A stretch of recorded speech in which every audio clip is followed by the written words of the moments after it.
The Murdochs may not be everyone's favourite media moguls, but comparing them to the Mafia, is that really a step too far? Not for these protesters, and not for the MP who has so doggedly pursued them over phone hacking either. Tom Watson.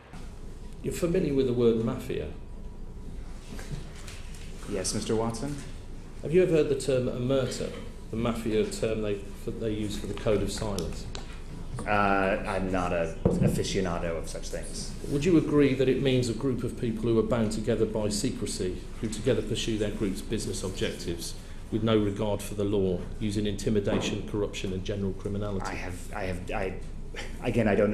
not familiar with the term particularly. I've heard it vaguely.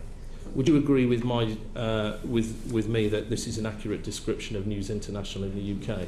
Absolutely not. I think that's a very, I frankly think that's offensive, and it's not true.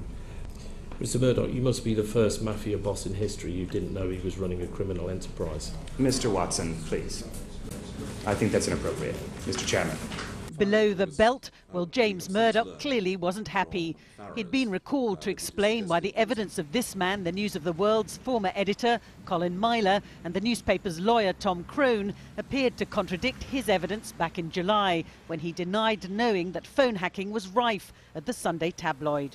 Any wider spread or evidence or suspicion of wider spread wrongdoing, none of these things were mentioned to me. And James Murdoch agreed to pay Gordon Taylor, the head of the Professional Footballers Association, a huge sum, around £700,000, after his phone was hacked by the News of the World. It was economical. The company would lose the case. James Murdoch fidgeted nervously at the start of 2.5 hours of cross-examination, perhaps remembering the last time he faced this committee of MPs, when his dad, Rupert, got a face full of foam.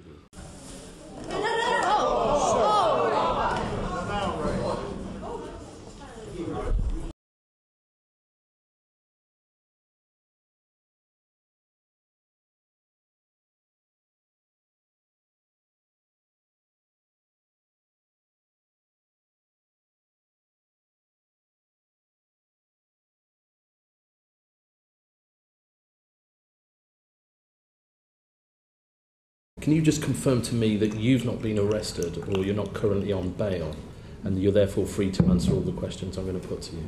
I have not been arrested and I'm not currently on bail.